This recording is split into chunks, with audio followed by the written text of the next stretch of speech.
Very good afternoon. Welcome to Swatantra mid day debate. Congress cadre కుస్తీ పోటీలకు దిగుతోంది. వలస నేతలకు వ్యతిరేకంగా సొంత పార్టీకి చెందిన నేతలు ధర్నాలకు దిగుతున్నారు. కాంగ్రెస్ పార్టీ రాష్ట్రంలో అధికారంలోకి రావడంతో పలువురు బీఆర్ఎస్ ఎమ్మెల్యేలు హస్తంగూటికి షిఫ్ట్ అయ్యారు. దీంతో స్థానిక నేతలు వలస నేతలకు మధ్య సఖ్యత కుదరటం లేదు. తాజాగా స్థానిక ఎమ్మెల్యే గూడెం మహిపాల్ రెడ్డిని కాంగ్రెస్ పార్టీ నుంచి సస్పెండ్ చేయాలని పాత కాంగ్రెస్ కేడర్ డిమాండ్ చేస్తోంది.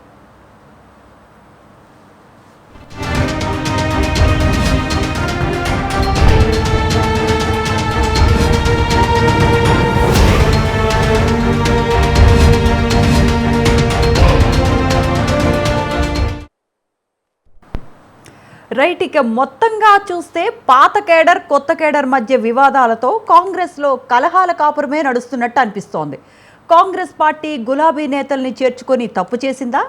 అధిష్టానం నిర్ణయాన్ని కేడర్ లెక్క పెట్టడం లేదా? స్థానిక నేతల మధ్య సఖ్యత కుదర్చడం అధిష్టానానికి సాధ్యమయ్యే పనేనా? ఇదే అంశాన్ని గురించి ఇవాల్టి మిడ్ డే డిబేట్లో చర్చిద్దాం. ఇవాల్టి చర్చా కార్యక్రమంలో మనతో పాటు జాయిన్ అవుతున్నారు శివకుమార్ గారు, టీపీసీసీ స్పోక్స్ పర్సన్, కర్నే అరవింద్ గారు, BRS spokes person, Mannem Koteswararao గారు, పొలిటికల్ అనలిస్ట్. అందరికీ నమస్కారం అండి. ఫస్ట్ మన్నెం కోటేశ్వరరావు గారు మనతో పాటు జాయిన్ అయ్యారు. కోటేశ్వరరావు గారు నమస్తే అండి. నమస్తే, చెప్పండి. అసలు సంగారెడ్డి జిల్లా పటాన్ చెరువులో హై టెన్షన్ వాతావరణం నెలకొంది. అసలు ఈ గొడవ ఎక్కడ స్టార్ట్ అయింది సార్? ఇప్పుడు వేరే పార్టీ నుంచి, అది టీఆర్ఎస్ కావచ్చు, బీజేపీ కావచ్చు, లేదా మరొక పార్టీ కావచ్చు, ఎవరినైనా చేర్చుకున్నప్పుడు ఇలాంటి సమస్యలు మొదలవుతాయన్నది మనం గమనించాలి. ఎందుకు అంటే పార్టీని బలపరుచుకోవాలనేటువంటి లక్ష్యంతో ఇతర పార్టీల నుంచి వచ్చేటువంటి వాళ్ళని చేర్చుకోవడం అనేటువంటిది ఇప్పుడే కాదు, ఏ పార్టీకి అయినా అది తలనొప్పులు తెచ్చేటువంటి వ్యవహారం తప్ప మరొకటి కాదు. ముఖ్యంగా అధికారంలో ఉన్నటువంటి పార్టీలకి అది ఎప్పుడు తలనొప్పిగానే ఉంటుంది. ఇప్పుడు ఇవాళ జరుగుతున్నటువంటి పరిణామాలు, లేదా ఇప్పుడు ప్రారంభమైనటువంటి పరిణామాలను చూస్తే ఇవి రాబోయేటువంటి రోజుల్లో మరింతగా ముదిరేటువంటి అవకాశం ఉన్నాయి తప్ప సర్దుబాటు చేసుకోవటానికి కుదిరేటువంటివి కాదనేది నా అభిప్రాయం.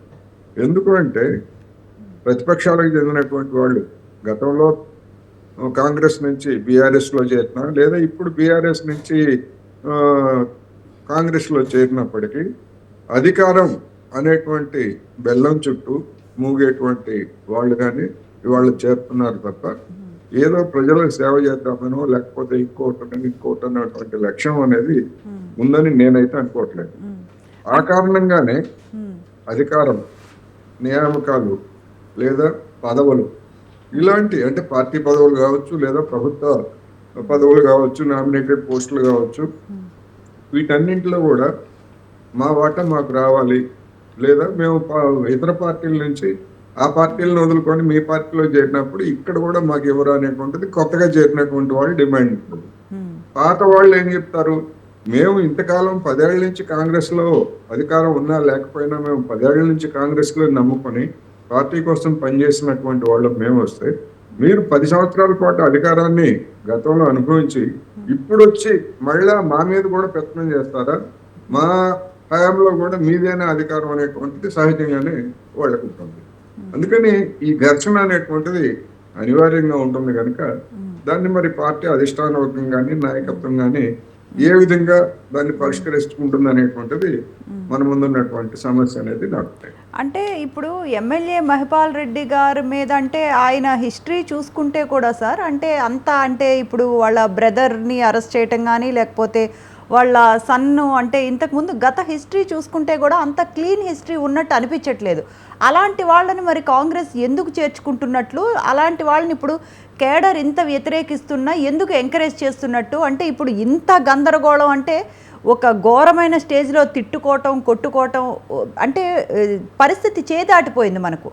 ఇలాంటి స్టేజ్కి, అంటే ఇలాంటి వ్యక్తి కోసం ఇంతవరకు కేడర్ని అంటే తృప్తిపరచలేకపోవటం అన్నది ఎంతవరకు కరెక్ట్ కాంగ్రెస్ అధిష్టానానికి కూడా? ఇప్పుడు కాంగ్రెస్ కి శాసనసభలో సీట్లు చూసినప్పుడు బొటాబొటి మెజారిటీ తప్ప అబ్జల్యూట్ మెజారిటీ లేదు. అందువలన అనేక బలహీనతలు ఎక్కడెక్కడ కాంగ్రెస్ కి బలహీనత ఉన్నదనేటువంటిది మొన్న అసెంబ్లీ ఎన్నికలు అది తర్వాత జరిగినటువంటి లోక్సభ ఎన్నికలు కూడా స్పష్టం చేశాయి. దాన్ని అధిగమించడానికి ఇతర పార్టీల నుంచి వచ్చేటువంటి వాళ్ళని చేర్చుకునేటువంటి క్రమంలో ఇలాంటి సమస్యలు తలెత్తుతాయి. అందువల్ల కేవలం పార్టీని బలపరుచుకోవడానికి ఇటువంటి అంటే ఆల్రెడీ ఉన్నటువంటి వాళ్ళని కూడా ఫండంగా పెట్టి కొత్త వాళ్ళని చేర్చుకోవడం ద్వారా ఆ పార్టీ బలపడుతుందా అంటే ఒకళ్ళు వస్తే మరొకళ్ళు ఇన్యాక్టివ్ అయ్యేటువంటి ప్రమాదాలు కూడా డెఫినెట్ గా ఉంటాయి. అందువల్ల ఒక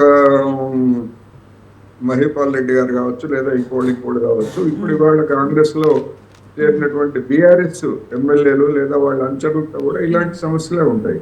అది ఈ పార్టీకే కాదు ఎవరికైనా వస్తాయి.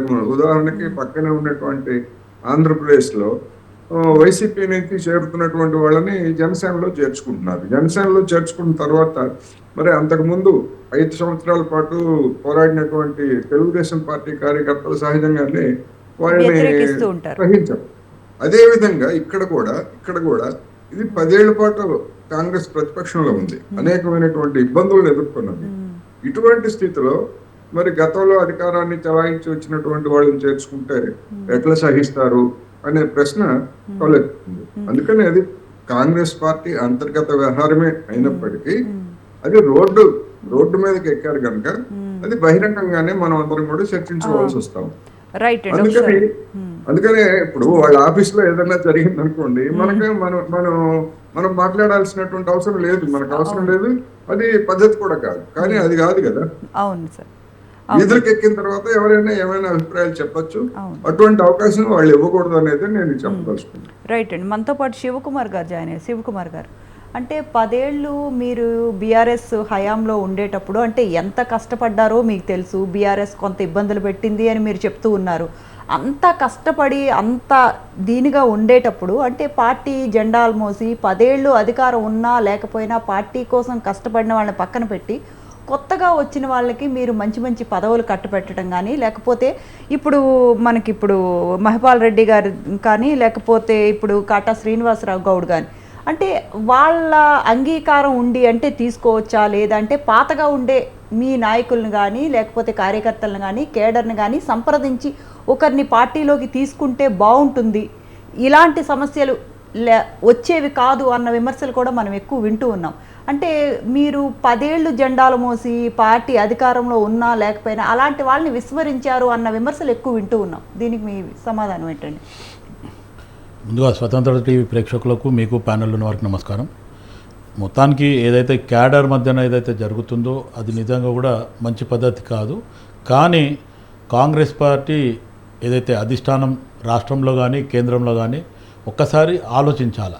ఎందుకంటే కాంగ్రెస్ పార్టీ అంటేనే ఒక సముద్రము, ఒక ఓషన్ అనే రకంగా మాట్లాడతారు.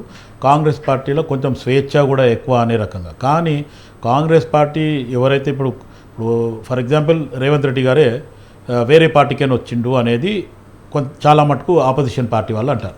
కానీ రేవంత్ రెడ్డి గారు ఒక దిశానిర్దేశం చేసుకొని కాంగ్రెస్ పార్టీని అధికారంలోకి తీసుకొస్తాను, 10 సంవత్సరాలలో టీఆర్ఎస్ బీఆర్ఎస్ చేసిన ఏదైతే ప్రజా వ్యతిరేక విధానాల మీద తీసుకొని ఆయన ముందుకు రావడం జరిగింది, ప్రజలలోకి పోవడం జరిగింది. క్యాడర్ కూడా ఈరోజు ఆయన చేస్తున్న కార్యక్రమాలకు అందరికి సపోర్ట్ చేయడం జరిగింది. కాంగ్రెస్ పార్టీ 1 సంవత్సర కాలం నుంచి అధికారంలో ఉంది, రైట్. కానీ ఇంకా మిగతా నాయకులు ఎవరైతే ఎంపీలు కానీ ఎమ్మెల్యేలు కానీ వాళ్ళు ఎవరినైతే తీసుకుంటున్నారో అక్కడ మటుకు పాత కాంగ్రెస్ పార్టీ కరుడుగట్టిన కాంగ్రెస్ కార్యకర్తలు కానీ నాయకులు కానీ ఎవరైతే ఉన్నారో వాళ్ళకు మటుకు ఈ మిగతా పార్టీలకైనా వచ్చే వాళ్ళతో మటుకు కొంచెం ఇబ్బందికరంగా ఎందుకైందంటే వాళ్ళు ఏదో కమిట్మెంట్ తీసుకొని వచ్చినాము, మేము ఆ కమిట్మెంట్ మాకు ఫుల్ఫిల్ కావాలి, లేకపోతే మాకే కొత్తగా అటు 10 సంవత్సరాలు టీఆర్ఎస్ బీఆర్ఎస్లో కూడా మేమే అధికారంలో ఉంటాము, అక్కడ ఇప్పుడు అధికారం టీఆర్ఎస్ బీఆర్ఎస్ లేదు కాబట్టి కాంగ్రెస్ పార్టీ అధికారం ఉందని మళ్ళీ కాంగ్రెస్ పార్టీలోకి వచ్చి మళ్ళీ మాకే అధికారం కావాలంటే అది నిజంగా కూడా మంచి పద్ధతి కాదు.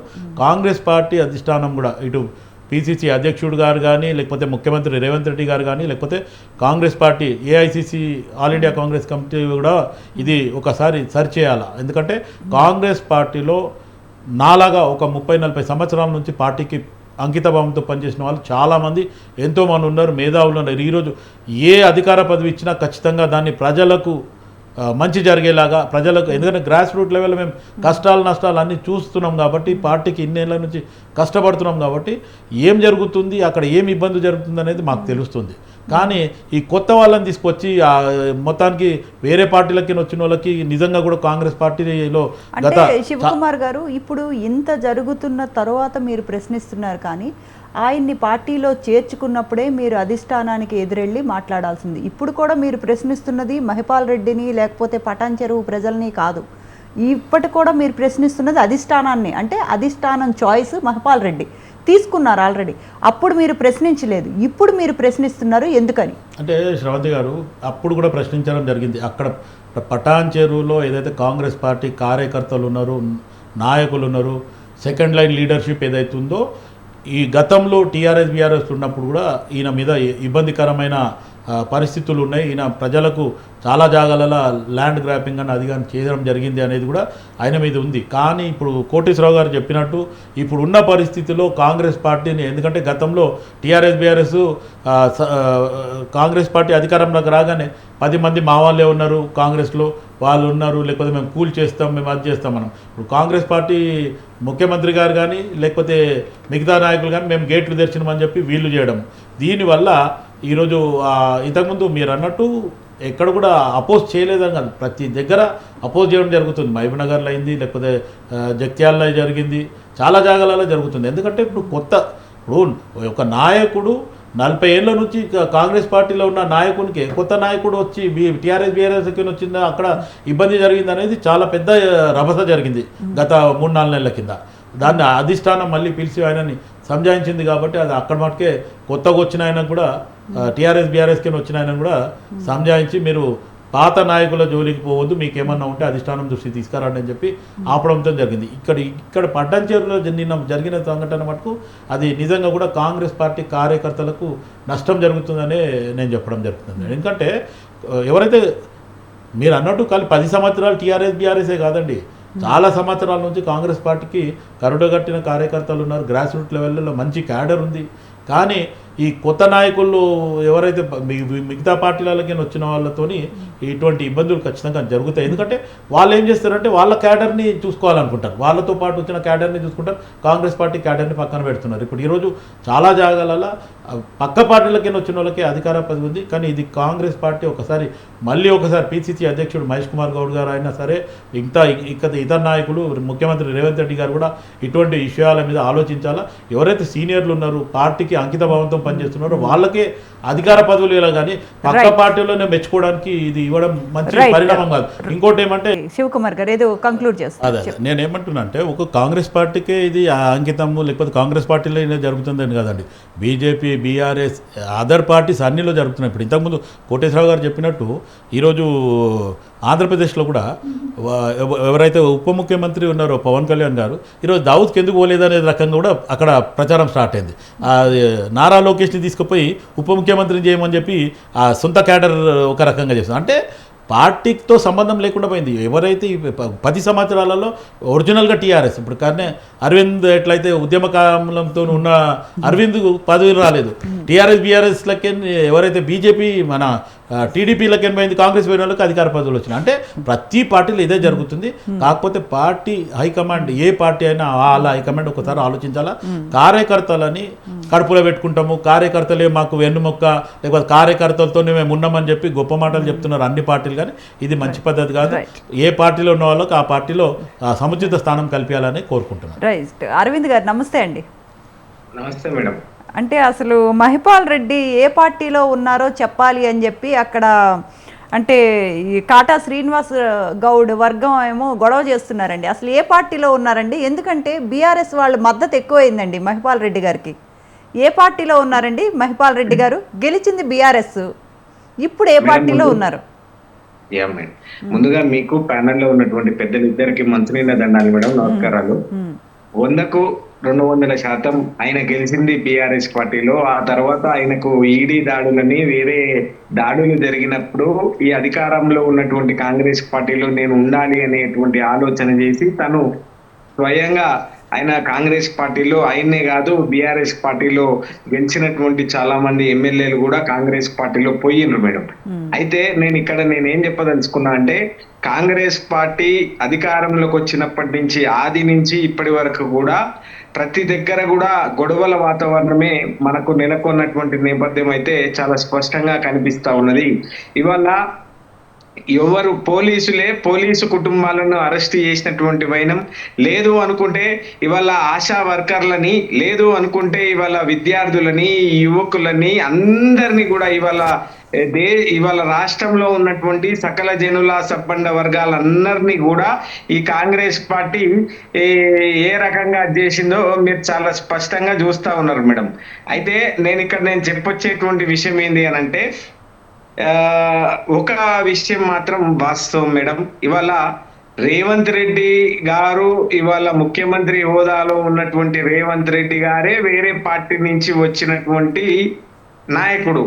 వాళ్ళ దాంట్లో ఇవన్నీ గొడవలు అనేటువంటి విషయం సర్వసాధారణము అనేటువంటి విషయాన్ని కాంగ్రెస్ పార్టీలో చాలా మంది కూడా చెప్తారు మేడం. అయితే నిజంగా కూడా శివకుమార్ అన్న లాంటి వాళ్ళు నిజంగా అటుకులు బుక్కిరో, అన్నం తిన్నరో, బాగులో వండుకొని తెలంగాణ ఉద్యమం కోసం ఆ రోజు వాళ్ళు కష్టపడరు. ఆ తర్వాత పార్టీ కోసం అంకిత భావంతో పనిచేసినటువంటి వాళ్ళకు నిజంగా ఇవాళకి కూడా పదవులు రావు మేడం. ఎందుకు కూడా రావు అని అనుకుంటే కాంగ్రెస్ పార్టీలో ఎవరైతే పైరోలు చేస్తారో, ఎవరైతే వాళ్లకు లంచాలు గుమ్మరిస్తారో వాళ్ళకు మాత్రమే వస్తాయి. కానీ నీతిగా నిజాయితీగా 30-40 ఏళ్ల నుంచి పార్టీ కోసం కష్టపడ్డటువంటి కార్యకర్తలకు మాత్రం ముమ్మాటికి పదవులు రాదు అనేటువంటి విషయానికి అనేక సందర్భాల లోపల అనేక ఉదాహరణలు కూడా ఉన్నటువంటి నేపథ్యం ఉంది.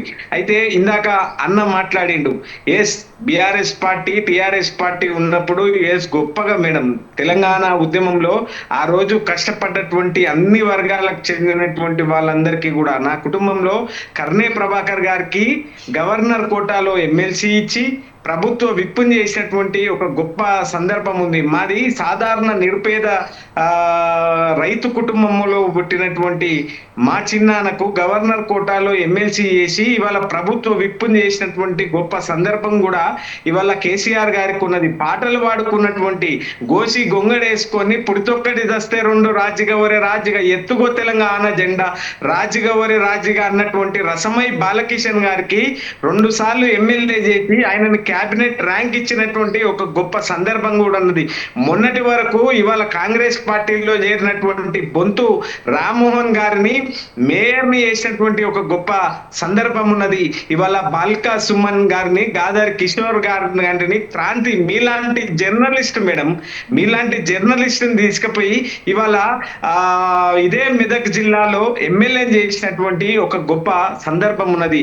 తెలంగాణ అంటే సకల జనుల సబ్బండ వర్గాలందరూ అసెంబ్లీలో కూర్చోవాలి. ఈ చట్ట సభలలో ఈ చట్టాలు అన్ని వర్గాల ప్రజలందరూ కూడా రూపొందించాలి అనేటువంటి ఆలోచన తెలంగాణ జాతిపిత కేసీఆర్ గారు చేస్తే దానికి భిన్నంగా ఇవాళ కొత్తగా కొలువు తీరినటువంటి కాంగ్రెస్ పార్టీ అధికారంలోకి వచ్చినాక ఆయనకు ఎంతసేపు ఆయనకు అధికారం ఉండాలి కాబట్టి ఆయన ముఖ్యమంత్రి స్థానంలో కూర్చోవాలి అనేటువంటి ఆలోచనలో మాత్రమే ఆయన పనిచేస్తా ఉన్నాడు అనేటువంటి విషయాన్ని మాత్రం చాలా స్పష్టంగా అర్థమవుతున్నటువంటి నేపథ్యం అయితే ఉంది మేడం. ఇక పోతే మైపాల్ రెడ్డి గారి గురించి మనం మాట్లాడుకుంటే గనక ఆయనకు ఏం తక్కువ చేసింది మేడం బీఆర్ఎస్ పార్టీ? ఆయనకు ఏం తక్కువ చేసింది బీఆర్ఎస్ పార్టీ? కేసీఆర్ సారు ఆయనకు 2-3 సార్లు ఎమ్మెల్యే టికెట్ ఇచ్చి ఆయనను గెలిపించుకొని గొప్పగా కూర్చోబెట్టుకుంటే ఇవాళ ఆయన కేసీఆర్ గారికి వెన్నుపోటు పొడిసి ఇవాళ కాంగ్రెస్ పార్టీ. అంటే అరవింద్ గారు మేమే అడగాలి, చెప్పండి ఏం తక్కువ చేసింది బీఆర్ఎస్ పార్టీ, చెప్పండి. మేము అన్ని అంటే నేను ఏమంటా ఉన్నాను అంటే వీళ్ళందరూ కొంతమంది ఎట్లుంటారు అంటే కేవలం అధికారమే లక్ష్యంగా, అధికారంలో ఉంటే మనకు 4 పనులు జరుగుతాయని, లేదు అనుకుంటే మనకు ఏదో వస్తది అనేటువంటి ఆలోచన, కాంట్రాక్ట్లు తెచ్చుకోవచ్చు, రకరకాల లబ్ధి పొందవచ్చు అనేటువంటి ఆలోచన లోపల వీళ్ళు ఇట్లాంటి ప్రయత్నాలు చేస్తే తప్పకుండా వాళ్ళు అటుకులు బుక్కినరో అన్నం తిన్నరో వాళ్ళు నిజాయితీగా నీతిగా పార్టీ కోసం కష్టపడి కష్టపడ్డటువంటి వాళ్ళకు ఇవాళ అవకాశాలు రానప్పుడు వాళ్ళు 100% అడుగుతారు మేడం. ఇది ప్రజాస్వామిక దేశం. ఇవాళ వాళ్ళ పార్టీలోనే వాళ్ళకు సఖ్యత లేనటువంటి నేపథ్యం కూడా చాలా స్పష్టంగా కనపడుతున్నటువంటి నేపథ్యం ఉంది. ఇవాళ మేము ఏం తక్కువ చేసినామని కాంగ్రెస్ పార్టీలోకి పోయినావు. ఒకవేళ నువ్వు నీలం మధు ఆ తర్వాత మొన్ననే మా పార్టీ నుంచి పోయినటువంటి గాలి ఆయన కూడా ఈయన మీద ధిక్కార స్వరం ఇప్పటికే వినిపిస్తున్నటువంటి నేపథ్యం కూడా చాలా స్పష్టంగా కనిపిస్తా ఉన్నది. వీళ్ళు వాళ్ళ ఫోటోలు వేసుకోరు, వాళ్ళు వీళ్ళ ఫోటోలు వేసుకోరు, ఒకే పార్టీలో కొనసాగుతా ఉంటారు. కానీ వాళ్ళ దాంట్లో భిన్నత్వంలో లేదో ఇంకేదో అన్నట్లు అలా పార్టీ వ్యవహారం ఉంది. కాబట్టి ఎంతసేపటికి కాంగ్రెస్ పార్టీ అంటేనే వాళ్ళు స్వేచ్ఛ అని అంటారు. కానీ ఇవాళ మన పార్టీలో మేడం మీరు ఒకవేళ చూసుకున్నట్లయితే గతంలో మన పార్టీకి బీఆర్ఎస్ పార్టీకి టిఆర్ఎస్ పార్టీకి అధిష్టానం ఎవరు అంటే తెలంగాణ ప్రజలు మేడం. ఎవరు? ఈ రాష్ట్ర ప్రజలే తెలంగాణ ప్రజలకు ఏమంటారు అధిష్టానం. కానీ ఇవాళ ఢిల్లీ గులాములు వీళ్ళకు అధిష్టానం దౌర్భాగ్యమైనటువంటి పరిస్థితిలో ఉన్నది. కాబట్టి ఈ కోణంలో తప్పకుండా పోతది. కానీ ఒకవేళ కేసీఆర్ గారి ప్రభుత్వమే ఉంటే, ఒకవేళ టిఆర్ఎస్ ప్రభుత్వమే ఉంటే ఇట్లాంటి పరిణామాలు ఎక్కడ కూడా జరగలేదు మేడం. గత 10 సంవత్సరాల లోపల మేము అద్భుతంగా అన్ని వర్గాల ప్రజలకు, అన్ని సామాజిక వర్గాలకు పూడ్చుకొని అన్ని వర్గాల ప్రజలు ఇవాళ ప్రాతినిధ్యం వహించాలి, వాళ్ళందరూ కూడా చట్టాలు రూపొందించాలి అని చెప్పి గతంలో కేసీఆర్ గారు భావించారు. ఇవాళ మేము ఏం తక్కువ చేసామని నువ్వు ఆ పార్టీలోకి పోయినావు, నీకు తప్పదు సుమా అనేటువంటి విషయాన్ని మాత్రం ఇవాళ కాంగ్రెస్ పార్టీలో ఉన్నటువంటి వాళ్ళే చెప్తున్నటువంటి నేపథ్యం అయితే చాలా స్పష్టంగా కనిపిస్తా ఉన్నది మేడం. రైట్. కోటేశ్వరరావు గారు, గతంలో అంటే నిన్న అంటే పెద్ద పెద్ద లీడర్ల మధ్యలో కూడా నిన్న యూత్ కాంగ్రెస్లో కూడా పెద్ద గొడవ అయింది. అంటే కొట్టుకునే స్టేజ్కి వెళ్ళిందండి. అంటే ఇప్పుడు మనకి పొంగులేటి బట్టి కూడా గాంధీ భవన్లో వాదులాడుకున్నారు అన్న అంశం కూడా తెరపైకి వస్తోంది. అంటే ఇంకా మనం చూసామంటే జగిత్యాల జీవన్ రెడ్డి అంటే బీఆర్ఎస్ నుంచి మారిన సంజయ్కి పచ్చగడ్డి వేస్తే బగ్గుమంటోంది. అంటే ఇలాంటి అంశాలన్నీ ఉంటుండగా అంటే మీరన్నట్టు కేవలం బొటాబొటీగా గెలిచాము, ఎక్కడ పదవి చేజారిపోతుంది అన్న అంశాన్నే పట్టుకొని కాంగ్రెస్ ఇలా చేస్తుంది అనుకోవచ్చా?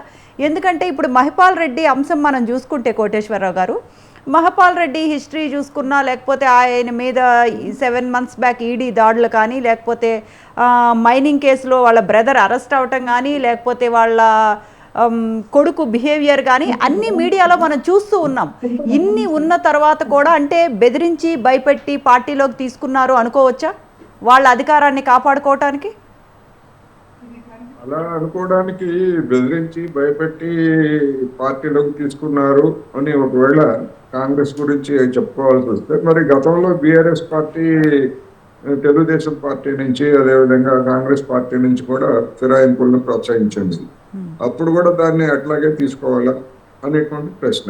అందుకని నా అభిప్రాయం ప్రకారం ఇవాళ ఉన్నటువంటి పరిస్థితుల్లో ఎవరు ఎవరిని బెదిరించాల్సినటువంటి పరిస్థితి లేదు. అధికారం ఎక్కడుంటే అక్కడికి నీటి వాలు ఎటుంటే నీళ్లు అటువైపు వెళ్తాయన్నట్టుగా అధికారం ఎక్కడుంటే అటువైపు చేరటం అనేటువంటిది ఇవాళ మొత్తం రాజకీయాల్లో మొత్తం రకరకాల అవాంఛనీయ శక్తులు లేదా డబ్బున్నటువంటి వాళ్ళు, వ్యాపారులు, పారిశ్రామికవేత్తలు మొత్తం రాజకీయాల్లోకి వచ్చిన తర్వాత వాళ్ళకి అధికారం తప్ప మరొకటి పట్టదు. ఇప్పుడు మన అరవింద్ గారు కొన్ని ఉదాహరణలు చెప్పారు. ఫలానా వాళ్ళకి ఫలానా పదవి ఇచ్చారు, ఫలానా పదవి ఇచ్చారు. అవి ఇచ్చిన మాట నిజమే. కానీ ఆ పదవులు ఇచ్చినప్పటికీ బీఆర్ఎస్ మీద వచ్చినటువంటి విమర్శ ఏమిటి?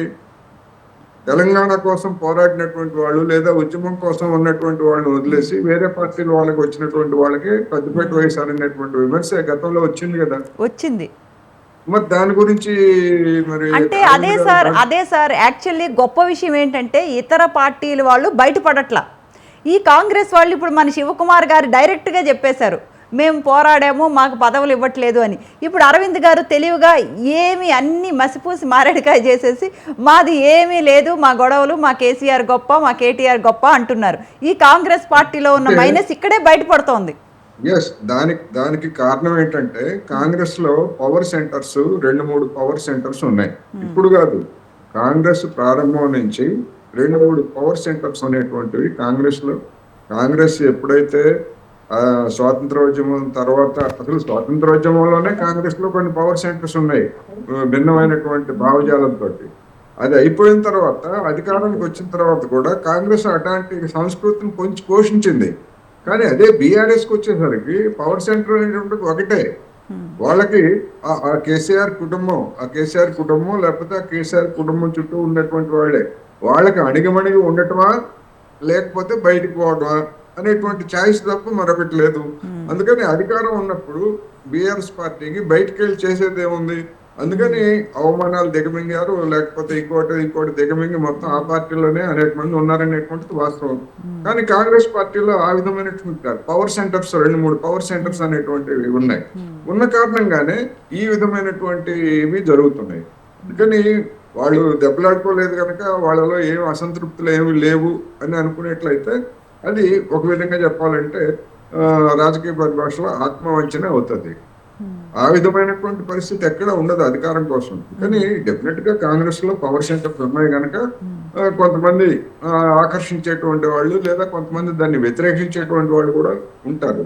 అందుకని మీరు చెప్పినట్టుగా పొంగులెట్టి లేదా బట్టి విక్రమార్క మధ్య ఏదైనా విభేదాలు కావచ్చు, లేకపోతే భిన్నమైనటువంటి అభిప్రాయాలు వెళ్ళడం అయి ఉండొచ్చు. అదేం పెద్ద ఆశ్చర్యం కలిగించేది ఏం కాదు.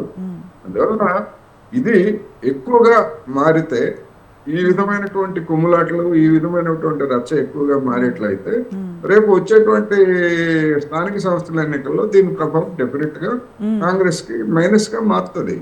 అందుకని దాన్ని ఎట్లా సర్దుబాటు చేసుకుంటారనేటువంటిది వాళ్ళ అంతర్గత వ్యవహారం అనేది నేను ఈ సందర్భంగా చెప్పవచ్చు. శివకుమార్ అంటే ఇప్పుడు అప్కమింగ్ లోకల్ బాడీ ఎలక్షన్స్ వస్తున్నాయి. అంటే ఇన్ని గొడవల మధ్య లోకల్ బాడీ ఎలక్షన్స్ బీఆర్ఎస్కి ప్లస్ అవుతాయి కదండి? ఒకటండి, బీఆర్ఎస్లో ఇంతకుముందు మన అరవింద్ మాట్లాడుతూ మా పార్టీలో అందరూ మొత్తానికి గొడవ లేకుండా కేసీఆర్ కంట్రోల్లో ఉన్నారన్నారు. అధికారం పోయిన తర్వాత మనం చూస్తున్నాం, స్వయాన కేటీఆర్కు కవితకే పడదు. కవిత ఉన్న దగ్గర కేటీఆర్ ఉండడు, కేటీఆర్ ఉన్న దగ్గర కవిత ఉండదు, వీళ్ళిద్దరు ఉన్న దగ్గర హరీష్ రావు ఉండడు. మళ్ళీ వాళ్ళ దగ్గర వాళ్ళ క్యాడర్ల మధ్యన కూడా గొడవ ఉంది, లేదని కాదు. నేను ఏమంటే బహుశా అరవింద్ దాన్ని మొత్తానికి కప్పిపుచ్చుకొని మా పార్టీలో అట్లా ఉండదని కాదు. మొత్తానికి కేసీఆర్ని తిట్టిన వాళ్ళు కూడా ఎంతో ఉన్నారు. ఆశా వర్కర్లు గతంలో అమ్మ నా బూతులు తిట్టిన కేసీఆర్ని, అవి వీడియోలు ఎన్నో వైరల్ అయినాయి. ఈరోజు మా పార్టీలో అంత బాగుండే ఇంత బాగుండే, ఈ రోజు వరకు కూడా వితిన్ నో టైంలో కూడా ఇప్పుడు హరీష్ రావు గారు కానీ లేకపోతే కేసీఆర్ తర్వాత ఈటల రాజేందర్ కూడా ఇప్పుడు కాళేశ్వరంలో విచారణకు పోవడానికి రెడీ అవుతుంది. అంటే వాళ్ళు చేసిందంతా ఎంత గొప్ప చేసిండ్రో అనేది ప్రజలకు అర్థమయ్యే, ప్రజలు వాళ్ళకి మంచి బుద్ధి చెప్పిండ్రు. కానీ కాంగ్రెస్ పార్టీలో ఇప్పుడు ఒకటి ఏంటంటే ఈ జరుగుతున్న కొన్ని ఈ ఆపోజిషన్ పార్టీ లేకపోతే డిసిడెంట్ లీడర్ల మధ్యన ఏదైతే ప్రాబ్లం జరుగుతుందో అది ఇమీడియట్గా మళ్ళీ పీసీసీ అధ్యక్షుడు గారు కానీ లేకపోతే ముఖ్యమంత్రి గారు కానీ లేకపోతే హైకమాండ్ కానీ పిలిపించి వాళ్ళని ఎక్కడిదక్కడ మళ్ళీ సర్దమనిపిస్తారు, టైట్ చేస్తారు. మళ్ళీ ఎక్కడోళ్ళు అక్కడ ఇంత కొట్టుకున్న వాళ్ళు కూడా రేపు మళ్ళీ ఫోటోలు దిగి మా మధ్యన అది ఏదో వివాదాలు ఉండే అవి సమసిపోయినాయి అనే రకం కూడా చెప్పే కేసులు ఎన్నో ఉన్నాయి. కానీ మీరు అన్నట్టు నేను ఒక మాట ఏమంటున్నానంటే కాంగ్రెస్ పార్టీలో నేను స్పెషల్గా మా పార్టీ వాళ్ళకే చెప్తాను, ఎవరైతే నిజంగా పార్టీకి అంకితభావంతో పనిచేస్తారు, గ్రాస్ రూట్లలో పనిచేస్తారు. నేను తిరిగేటప్పటి నుంచి కూడా ఇప్పటి వరకు కూడా 1983 నుంచి చాలామంది నాయకులకు ఎవరికి కూడా పదవులు రాలేదు. నరేందర్ గారు అని చెప్పి ఆయన సిటీ ప్రెసిడెంట్ ఉండే యూత్ కాంగ్రెస్కి, హైదరాబాద్లో ఉంటారు. తర్వాత మన కృష్ణకుమార్ గౌడ్ అని లేకపోతే ఎంఆర్ శ్రీనివాస్ అని లేకపోతే రమేష్ అని ఇట్లా చాలామంది కూడా మాతో పాటు ఉన్న వాళ్ళు ఇప్పటి వరకు కూడా ఎవరికి కూడా ఒక రకమైన అంటే మంచి లీడర్లు పార్టీకి అంకితభావంతో పనిచేస్తారు. మొత్తానికి ఒక ఎమ్మెల్యే ఎంపీ కాలేదు కానీ వాళ్ళకి ఆ సత్తా ఉంది. రేపు అవసరం అనుకుంటే పార్టీలో ఏ పొజిషన్ ఇచ్చినా ఖచ్చితంగా నడుపుతారు. అంత పొజిషన్ ఉన్న వాళ్ళని కూడా ఈరోజు పట్టించుకోవడం. మహిపాల్ రెడ్డి తీరుపై మీరు కూడా వ్యతిరేకిస్తున్నారు అంటే నేనేమంటున్నా అండి, ఇప్పుడు మహిపాల్ రెడ్డి పక్క పార్టీకైనా వచ్చిండు, 10 సంవత్సరాలు ఆయన పవర్ ఎంజాయ్ చేసిండు. ఇప్పుడు కాంగ్రెస్ పార్టీలోకి వచ్చినాక కూడా కార్యకర్తలను పట్టించుకోకుండా నీ మళ్ళీ అదే నీ దౌర్జన్యాన్ని బీఆర్ఎస్లో చూపించినట్టు కాంగ్రెస్లో చూపిస్తే కాంగ్రెస్ క్యాడర్ ఒప్పుకోదు. అది మహిపాల్ రెడ్డి గారు కానీ ఇంకెవరన్నా కానీ. ఇప్పుడు ఇంతకుముందు జగిత్యాల గురించి మీరు మాట్లాడారు, అక్కడ కూడా ఆయన కూడా సంజయ్ గారికి కూడా చాలా గట్టిగా స్పందించడం జరిగింది. సంజయ్ని పిలిచి కూడా హైకమాండ్ మళ్ళీ అక్కడ మందలించడం జరిగింది. ఎందుకంటే కాంగ్రెస్ పార్టీ సీనియారిటీ, ఒక క్యాడరు, కాంగ్రెస్ పార్టీ మీద ఒక క్రమశిక్షణ, లేకపోతే కాంగ్రెస్ పార్టీ ఫాలోవర్స్ వేరే రకంగా ఉంటారండి. పక్క పార్టీలోకి వచ్చిన వాళ్ళు ఈ పవర్ గేమ్ ఆడేటోళ్ళే ఇటువంటి ఇబ్బందులు చేస్తుండ్రు. ఒక్కసారి ఆలోచించాలి. ఎందుకంటే ప్రతిసారి పార్టీకి ఇది మచ్చ తెచ్చే విధానంగా ఉంది ఈ పరిస్థితి. ఎందుకంటే డైరెక్ట్గా ఎవరు కొట్లాడినంటే కాంగ్రెస్ పార్టీ వాళ్ళు కొట్లాడింది. ఇది మైపాల్ రెడ్డి వర్సెస్ అక్కడ కాంగ్రెస్ పార్టీ వాళ్ళకి జరుగుతున్నది. ఇప్పుడు మైపాల్ రెడ్డి కాంగ్రెస్ పార్టీలోనే వచ్చి ఉన్నాడు అనేది మన అందరికీ కూడా తెలుసు. కానీ ఆయన ఎక్కడ కూడా చెప్పుకోలేని పరిస్థితిలో ఉన్న అంటే ఇప్పుడు మన విజువల్స్లో కూడా చూస్తూ ఉన్నాము. అంటే కొట్టుకోవటం, పైకి వెళ్ళటం, అంటే దాడులు ఎలా కొడుతున్నారో మనం చూస్తూ ఉన్నాం విజువల్స్లో కూడా. అంటే అంత ఘోరంగా బీఆర్ఎస్ క్యాడర్ ఎప్పుడైనా రోడ్డు మీదకి వచ్చి ఇలాంటి పనులు చేసిందా? అంటే బీఆర్ఎస్ ఇంతకంటే ఎక్కువ జరిగింది శ్రవంతి గారు. కానీ ఎక్కడ కూడా వాళ్ళు అది మైలేజ్లో రానియలేదు. అవసరం అనుకుంటే ఒక మంచి కేసీఆర్ తర్వాత ఉన్న క్యాడర్ని కూడా మీరు ఆ టీఆర్ఎస్ భవన్లో మీటింగ్ రావద్దని చెప్పి బయటికి పంపించిన రోజుల్లోనే ఫోన్ చేసి మీరు రానియొద్దు వాళ్ళని అనే రకంగా కూడా చెప్పడం జరిగింది. అంటే నిన్న గాంధీ భవన్లో యూత్ కాంగ్రెస్ లీడర్స్ కొట్టుకున్నారండి. డైరెక్ట్ ఇప్పుడు ధర్నాలు చేస్తున్నారు మహిపాల్ రెడ్డికి నిరసనగా. మహిపాల్ రెడ్డి క్యాంప్ ఆఫీస్ మొత్తం అంటే పగలు కొట్టేసినట్టున్నారు. ఇప్పుడు మహిపాల్ రెడ్డి గారు కూడా ఎస్పీకి వెళ్ళి కంప్లైంట్ చేశారు. అంటే మీరు కూడా సామరస్యంగా దీన్ని అధిష్టానం దగ్గర కూర్చొని ఈ సమస్యను పరిష్కరించుకోవచ్చుగా. ఇప్పుడు ఘర్షణ జరిగిన తర్వాత ఇప్పుడు వాళ్ళని సద్దిమణికి ఇస్తారండి. ఖచ్చితంగా అది కామన్గా జరిగే విధానం. అది ఏ పార్టీలు అయినా సరే. ఇప్పుడు ఇది అనుకోనికుండా జరిగిన సంఘటన. ఇది జరుగుతుంది అని ముందు కనుక హైకమాండ్కి ఉంటే వాళ్ళని పిలిచి ఫోన్ ద్వారా కానీ ఏదో రకంగా వాళ్ళని థ్రెటన్ చేసి మీకేమన్నా ఉంటే అధిష్టానం దగ్గర రండి. ఇప్పుడు గతంలో ఉన్న ఎవరైతే ఇన్ఛార్జ్ ఉండేనో ముందే చెప్పడం జరిగింది. ఎవ్వరు కానీ మీడియా ముందు వెళ్ళి పార్టీకి వ్యతిరేకంగా కానీ పార్టీకి నష్టపరిచేలాగా మాట్లాడొద్దు. ఖచ్చితంగా పార్టీ అధిష్టానం దగ్గరికి రండి.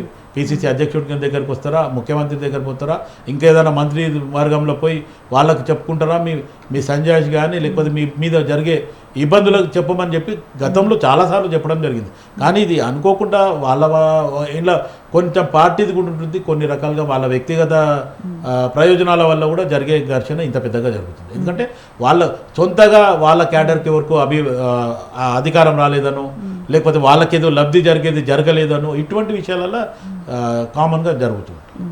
రైట్. అరవింద్ గారు, అంటే మహిపాల్ రెడ్డి గారు వెనుక మీ బీఆర్ఎస్ క్యాడర్ ఏమైనా పనిచేస్తోందా అండి? మేమెందుకు పనిచేస్తాం మేడం? ఆయన మా పార్టీని విడిచిపెట్టి మా నాయకునికి వెన్నుపోటు పొడిచి ఆయన వేరే పార్టీలో అంటే కాంగ్రెస్ వాళ్ళు మా నాయకుడు కాదు అంటున్నారు అరవింద్ గారు. ఆయన మా నాయకుడు కాదు అంటున్నారు. మహిపాల్ రెడ్డి గారు మా నాయకుడు కాదు, వెనుక బీఆర్ఎస్ కార్యకర్తల్ని బీఆర్ఎస్ నేతల్ని వెంటేసుకొని తిరుగుతున్నారు, వాళ్ళకే పదవులు ఇప్పించే ఆలోచనలో ఉన్నారు అని అంటున్నారు కాంగ్రెస్ వాళ్ళు. అందుకే కదా ఈ గొడవ అంతా. మేడం నేనేమంటా ఉన్నాను అంటే, ఇవాళ ఆయనతో పాటు ఉన్నటువంటి వాళ్ళు ఎవరు కూడా ఆ కాంగ్రెస్ పార్టీలో చేరలేదు. ఒకటి. రెండవ అంశం ఏంటి అని అంటే, ఇవాళ మేము మా నాయకుడిని మా పార్టీకి వెన్నుపోటు పొడిచిన తర్వాత ఆయనకు మేము ఎట్లా మద్దతు తెలుపుతామో ఆయనతో పాటు మా పార్టీకి సంబంధించినటువంటి కార్యకర్తలు ఎట్లా పోతారు అనేటువంటి ఆలోచన తప్పకుండా మీరు ఒకసారి చేయాల్సి. అంటే అరవింద్ గారు మీరేమో మీడియా ముందు డైరెక్ట్ వెన్నుపోటు అంటున్నారు.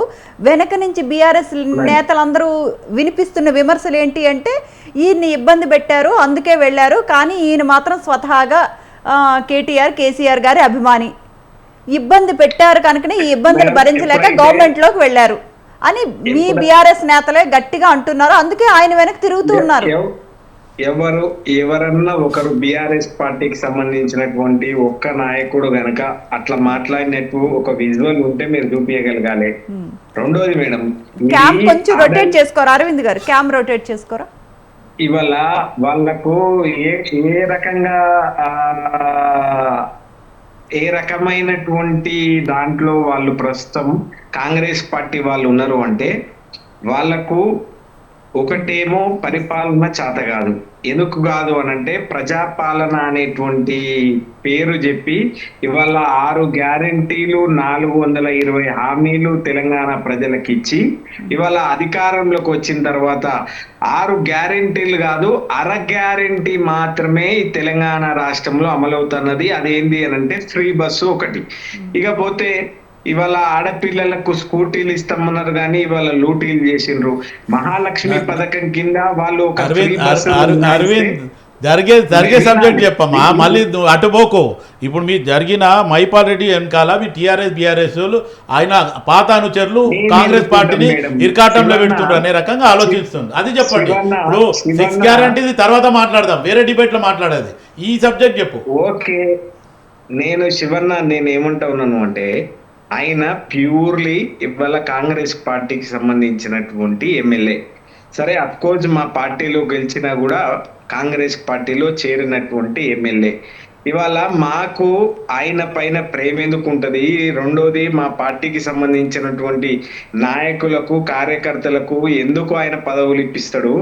రెండో అంశం ఏంటి అని అంటే, ఒకవేళ బీఆర్ఎస్ పార్టీ కార్యకర్తకు కాంగ్రెస్ పార్టీలో పదవి ఎక్కడన్నా వస్తుందా? అది ఏ నామినేట్ పదవి అయినా కావచ్చు గాక.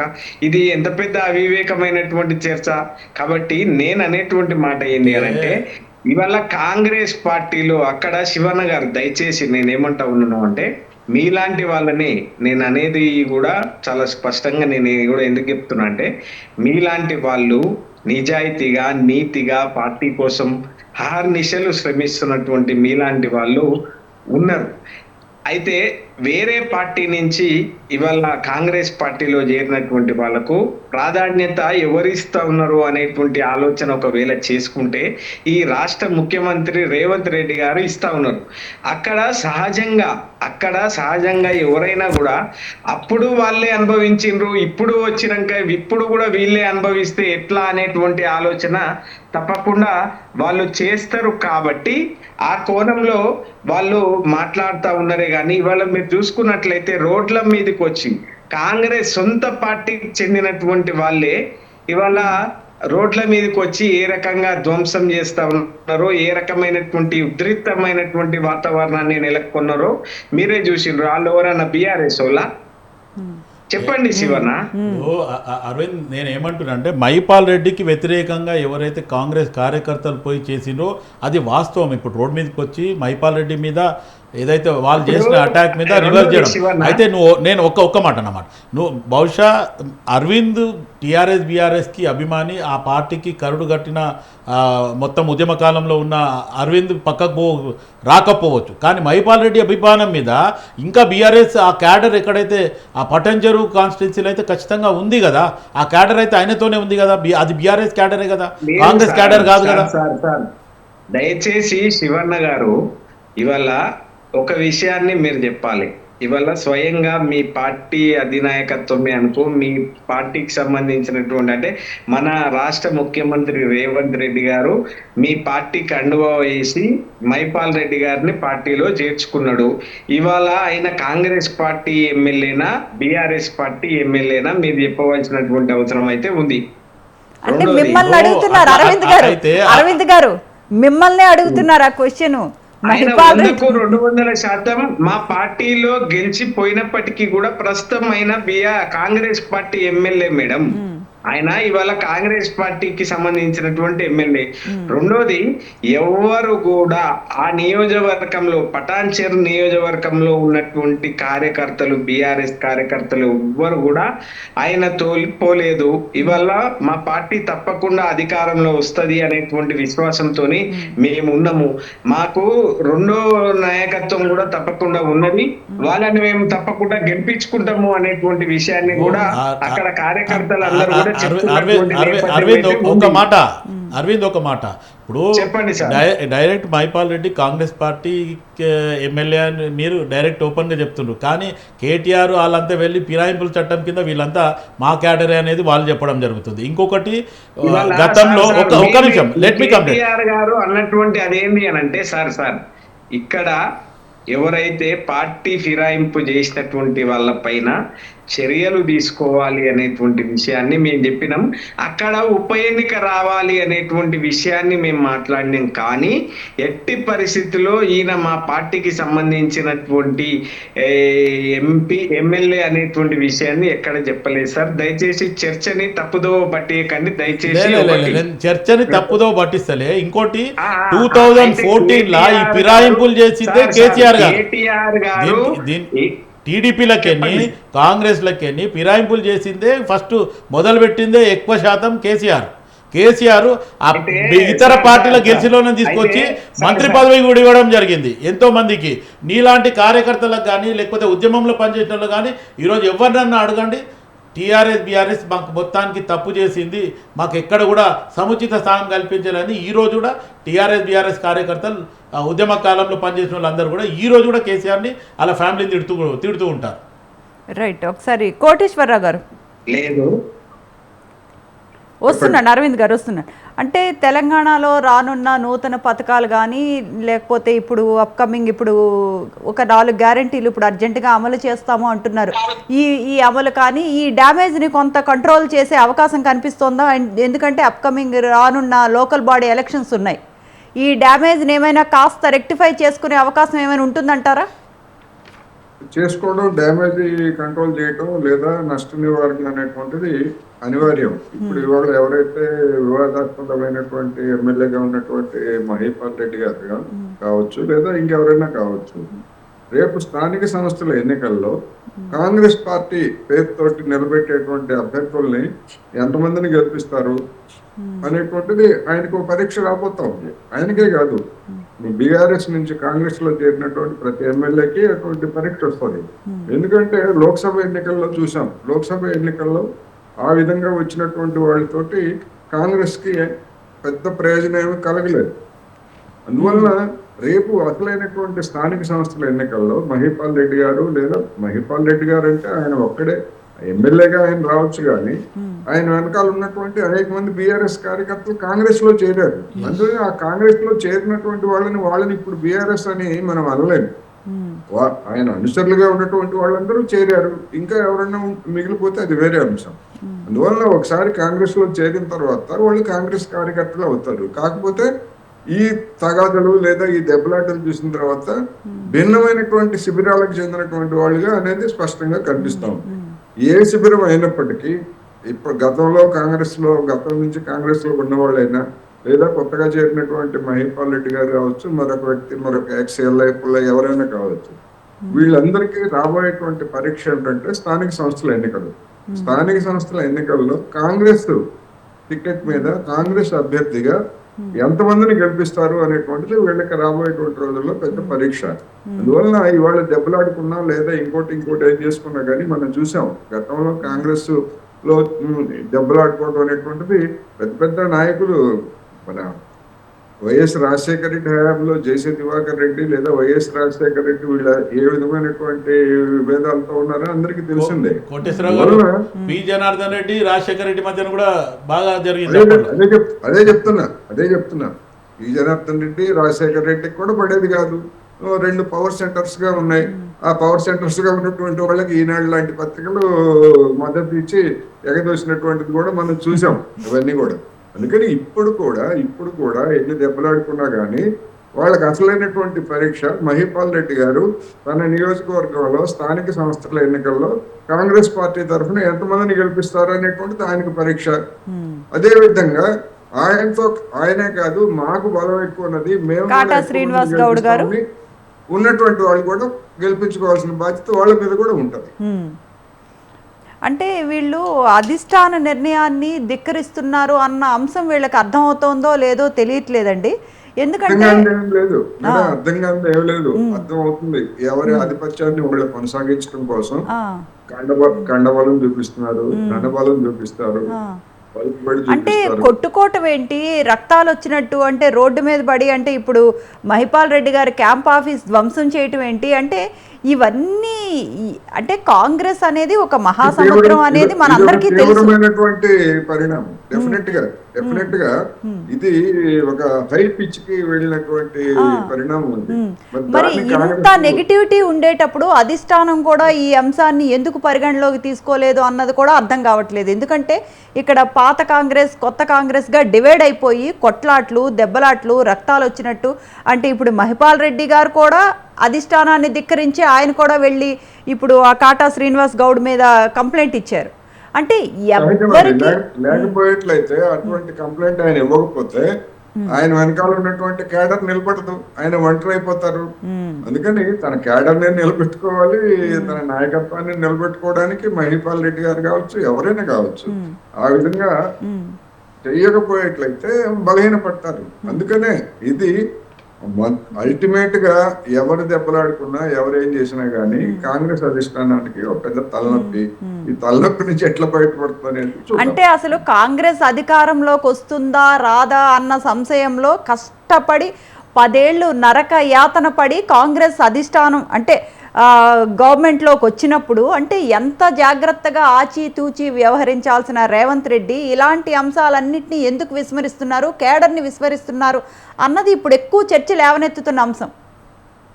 విస్మరిస్తున్నారు అనేటువంటిది ఒక అభిప్రాయం కావచ్చు, ఎవరికైనా అటువంటి అభిప్రాయం ఉంటే ఉండొచ్చు. కానీ విస్మరిస్తే ఎవరికి నష్టం? ఆ రేవంత్ రెడ్డి గారికే నష్టం, ఆ కాంగ్రెస్ కే నష్టం, కాంగ్రెస్ నాయకత్వానికే నష్టం. అందుకని ఎవరు కావాలని విస్మరిస్తున్నారని నేను అనుకోవడం. ఏదైనా ఉంటే ఫేవరెటిజం ఉంటది, ఫేవరెటిజం ఉండొచ్చు, ఉండుంటది. అంటే ఫేవరెటిజం అంటే కోటేశ్వరరావు గారు ఇక్కడ ఒకటి అర్థం అవుతుంది ఏంటంటే వేరే పార్టీ నుంచి గెలిచి ఈ పార్టీలో చేరి వాళ్ళకి తగ్గట్టు వాళ్ళకి సంబంధించిన బంధువర్గానికి కానీ వాళ్ళ అనుచరులకు కానీ పదవులు ఇచ్చుకోవటం, ఈ ఎమ్మెల్యేలు కానీ ఇప్పుడు బీఆర్ఎస్ నుంచి వచ్చి కాంగ్రెస్లో చేరారు, వాళ్ళకి సంబంధించిన అనుచరులకి వాళ్ళకి సంబంధించిన బంధువర్గాలకి వాళ్ళకి పదవులు ఇచ్చుకోవటం కూడా ఇక్కడ ఉన్న స్థానిక నేతలు జీర్ణించుకోలేకపోతున్నారు. అది కూడా కరెక్ట్ కాదు కదండి. గతంలో బీఆర్ఎస్ చేసింది అదే కదా. తెలుగుదేశం పార్టీ నుంచి కాంగ్రెస్ నుంచి వచ్చినటువంటి వాళ్ళకి ఏ విధంగా పదవులు ఇచ్చారు, ఇప్పుడు కూడా కాంగ్రెస్ అదే కనుక చేసినట్లయితే వాళ్ళకి కలిగినటువంటి అనుభవమే కాంగ్రెస్ కూడా కలుగుతుంది. దానికి సిద్ధపడే అటువంటి పనులు వాళ్ళు నాయకత్వం అంగీకరిస్తుంది. అందువల్ల అది నష్టం, ఎంత నష్టం, ఏ మేరకు నష్టం జరుగుతుంది ఏమిటనేటువంటిది మనకి ఎన్నికల్లో మనకి స్పష్టంగా తెలుస్తుంది. అంటే ఎన్నికల వరకు కూడా వీళ్ళు ఇలానే కంటిన్యూ చేసేలా ఉన్నారు. ఎందుకంటే ఒక 2 డేస్గా కంటిన్యూగా అంటే ఇంత పీక్స్ ఎందుకు వెళ్ళింది, ఎక్కడ వెళ్ళకి చెడింది అన్నది అర్థం కావట్లేదు. ఒకసారి శివకుమార్ గారు అంటే ఇక్కడ ఒకటే అండి, క్యాడర్లో ఏదైతే కాంగ్రెస్ పార్టీ క్యాడర్ ఉంది అక్కడ వాళ్ళని విస్మరించి కొత్త క్యాడర్ని ఎంకరేజ్ చేయడము, వీళ్ళనంతా పక్కన పెట్టేయడంతో అక్కడ ఆగ్రహానికి గురై ఉంటుంది. ఆ దిశగా అదే కాకుండా ఇంకా వాళ్ళకి ఇంకేమన్నా అంతర్గతంగా కూడా అక్కడ ఆ కాన్స్టిట్యున్సీలో ఏమన్నా వేరే ఇబ్బందులు కూడా ఉండొచ్చు. ఇవన్నీ కూడా కారణం. కానీ ఒకటి ఏంటంటే కాంగ్రెస్ పార్టీ ఇంకోటి గ్రామ సభల్లో కూడా మొత్తం రసాబస గొడవలు. అంటే ఎందుకండి మొత్తం ఎక్కడ చూసినా గొడవలుగా ఉంటుంది? అయితే ప్రాబ్లం ఏం తెలుసా అండి, ఈ 10 సంవత్సరాలు కేసీఆర్ అండ్ కంపెనీ మొత్తానికి మాయ మాటలు చెప్తూ ప్రజలను మభ్యపెట్టి 10 సంవత్సరాలు ముందుకొచ్చిన తర్వాత జనాలలో ఈరోజు ఓపిక లేదు. ఎట్టి పరిస్థితి ఇది ఇస్తున్నారు కదా మాకు ఇచ్చేయండి, ఇది చేస్తున్నారు కదా ఇది చేసేయండి, ఈ రకంగా ప్రజలు కూడా ఆ దిశకు వెళ్ళిపోయినారు. ఆ దిశగానే ఇబ్బంది అవుతుంది. అనర్హులని జాబితాలో చేర్చారు. అయితే ఆడ ఒకటి ఏమంటే అండి, ఏదైతే గతంలో లిస్ట్ ఉంది ఏదైతే 6 గ్యారెంటీలది ఏదైతే అప్లికేషన్ ఫామ్ ఫిలప్ చేసిన తర్వాత కొంతమందికి పేర్లు వచ్చినాయి, కొంతమంది పేర్లు రాలేదు. దాంట్లో కొన్ని జాగాలలో అనర్హత ఉన్న వాళ్ళు ఉన్నారు, కొన్ని అనర్హులు ఉన్నారు. సో ఎవరికైతే బిల్డింగ్లు ఉన్నాయి వాళ్ళకు వచ్చిన దగ్గర పక్క వాళ్ళకి రాలేదు కాబట్టి వాళ్ళే డైరెక్ట్ అక్కడ ఉన్న లోకల్లో చెప్తుంది వీళ్ళకి బిల్డింగ్ ఉంది, మాకు మామూలు ఇల్లు ఉంది, మాకు రాలేదు, వీళ్ళకి ఎట్లా వస్తుంది అనేది వాళ్ళు ప్రశ్నించడం. అక్కడ గ్రామ సభలలో కానీ లేకపోతే ఒక్కరికి దాబా ఇల్లు ఉంది, వీళ్ళకి మొత్తం రేకులు ఇల్లు ఉందో లేకపోతే పెంకటి ఇల్లు ఉందో అనే రకంగా ఆ విభేదమే అక్కడ గ్రామ సభలలో కొన్ని ఇబ్బందులు జరుగుతున్నాయి. అది ఆల్రెడీ మంత్రులు దానికి సంజాసి చెప్పడం జరిగింది. ఎవరికైతే రాలేదో మళ్ళీ మీరు ఇమ్మీడియట్గా అప్లై చేయండి, దాన్ని ఖచ్చితంగా రేపు జరిగే దాంట్లోనే మేము లిస్టులో చేర్చి మీకు ఇవ్వడం జరుగుతుందని వాళ్ళకి అధికారులకు కూడా చెప్పడం జరిగింది. ఎవరెవరికైతే రాలేదో వాళ్ళ పేర్లు సపరేట్గా రాసి పెట్టి ఇమీడియట్గా వాళ్ళతో మళ్ళీ అప్లికేషన్స్ తీసుకోండి, ఖచ్చితంగా వాళ్ళకు కూడా చేస్తామనేది మంత్రులు అటు భట్టి విక్రమార్క గారు కానీ లేకపోతే ఉత్తమ్ కుమార్ రెడ్డి గారు, పొన్నం ప్రభాకర్ గారు వీళ్ళందరూ కూడా వివరణ ఎంబడే ఇవ్వడం జరిగింది. ఇంకోటి ఏమంటే ఇప్పుడు జరిగిన ఈ గొడవల గాంధీ భవన్లో జరిగిందా లేకపోతే ఇక్కడ సంగారెడ్డి పటాన్ చెరువులో జరుగుతున్న గొడవని ఎవరైనా మానిటర్ చేస్తున్నారు? ఖచ్చితంగా చేస్తారండి. ఆల్రెడీ వాళ్ళకి బహుశా ఈ పాటకి మీడియాలో ఇంత పెద్ద చర్చ మనం చేస్తున్నామంటే ఖచ్చితంగా వాళ్ళకి ఫోన్లు పోయి ఉంటాయి.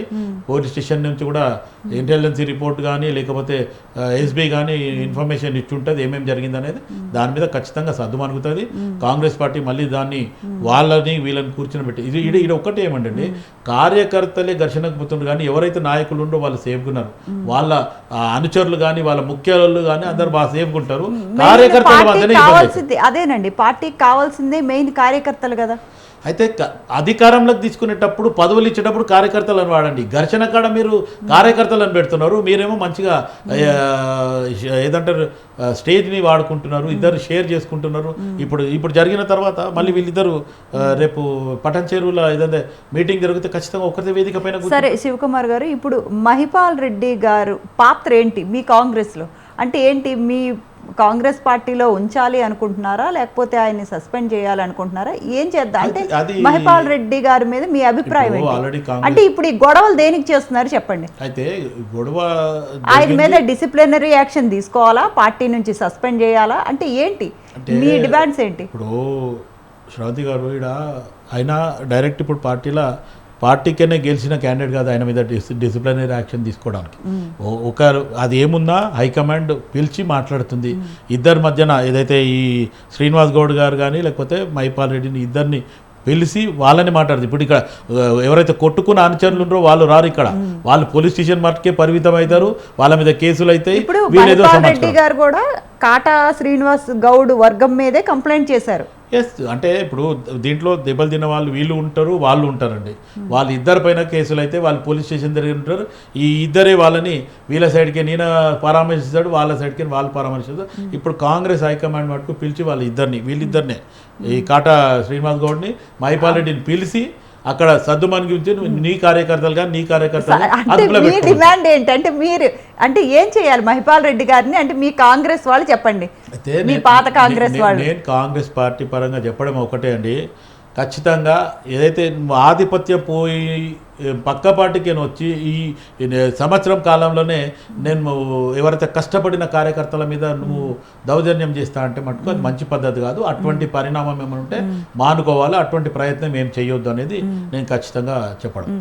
అసలు ఎక్కడ స్టార్ట్ అయిందండి? ఆయన ఒక అభివృద్ధి కార్యక్రమానికి ఐడిఏ బొల్లారం వెళ్తూ ఉండగా అంటే ఏం జరిగింది అసలు? నాకు కూడా అంత పర్టికులర్ సబ్జెక్ట్. ఒక కార్యక్రమానికి వెళ్తూ ఉండగా పాత కార్యకర్తలు అంటే బీఆర్ఎస్ నేతలు వెంటేసుకున్నారు, స్థానికంగా ఉండే మాకు ఇన్ఫర్మేషన్ ఇవ్వలేదు. అది సహజం కదండి, ఎందుకంటే కాంగ్రెస్ పార్టీ కార్యకర్తలు గత 30-40 సంవత్సరాల నుంచి కరుడుగట్టిన కార్యకర్తలుగా గ్రాస్ రూట్ లెవెల్లో పార్టీనే జెండానే మోస్తూ ఉన్న వాళ్ళని విస్మరించి కొత్తగా ఎవరో వచ్చిన ఎమ్మెల్యే అనుచరులనే తీసుకుపోయి అక్కడ వేదిక మీద కూర్చునిబెట్టినా వాళ్ళతో మాట్లాడించిన ఇవన్నీ కూడా ఇబ్బందికరం, మిమ్మల్ని అవమానించినట్టు మీరు ఫీల్ అవుతారు. రైట్. అరవింద్ గారు కోటేశ్వరరావు గారు, అంటే ఇప్పుడు ఈ గొడవలు కానీ ఇది కానీ ఇప్పటిప్పుడే అంటే ఈరోజు ఈ గొడవ చేశారు, నెక్స్ట్ మళ్ళీ రేపు సేమ్. అంటే కాంగ్రెస్ అనేది ఒక మహాసముద్రం అండి. ఇప్పటికైనా వీళ్ళు సమీక్షించుకోకపోతే కాంగ్రెస్ ఇన్నాళ్ళకి వచ్చిన అధికారాన్ని నిలబెట్టుకునే అవకాశం అయితే ఉండదని మనకు అర్థమవుతోంది. దీనిపై మీ స్పందన ఏంటండి? ఇప్పుడు ఈ ఘర్షణ పడినటువంటి రెండు వర్గాల వారిని బహిరంగంగా వాళ్ళ మీద యాక్షన్ తీసుకుంటుందని నేనైతే అనుకోవట్లేదు. ఎందుకంటే ఆ విధంగా యాక్షన్ తీసుకుంటే కాంగ్రెస్ కి నష్టం. అందుకని అంతర్గతంగా వాళ్ళని మందలించి సర్దుబాటు చేయడానికి ప్రయత్నిస్తారు. ఒకవేళ అది కూడా సాధ్యం కాలేదనుకోండి, అప్పుడు ఎవరో ఒకళ్ళు మాత్రమే కాంగ్రెస్ పార్టీలో మిగులుతారు. ఇది ఎక్కడైనా జరుగుతున్నటువంటి వ్యాపారమే. ఎందుకు అంటే మనం సినిమాల్లో చూస్తున్నాం, నాకు దక్కంతే ఇంకొకరికి దక్కడానికి వీలు అన్నట్టుగా అధికారం నాకు దక్కిన అధికారం ఇంకోళ్ళకి ఎవరికి దక్కడానికి వీలు అనేటువంటి పరిస్థితులు పాత కేడరు కొత్త కేడర్ మధ్య తలెత్తినప్పుడు ఇలాంటి ఘర్షణలు జరుగుతాయి. అనేది ఏదేమైనా మనం కాంగ్రెస్ సమీక్షించుకోకపోతే ఇప్పటికైనా అధికారాన్ని కోల్పోయే అవకాశం ఉంది. 10 సంవత్సరాల తర్వాత వచ్చిన అధికారం. డాక్టర్ శివకుమార్ గారు TPCC spokes person, Mannem Koteswararao గారు పొలిటికల్ అనలిస్ట్, కర్నే అరవింద్ గారు BRS spokes person. Thank you so much for joining and giving your insights. That's all for today's midday debate. Stay tuned to Swatantra.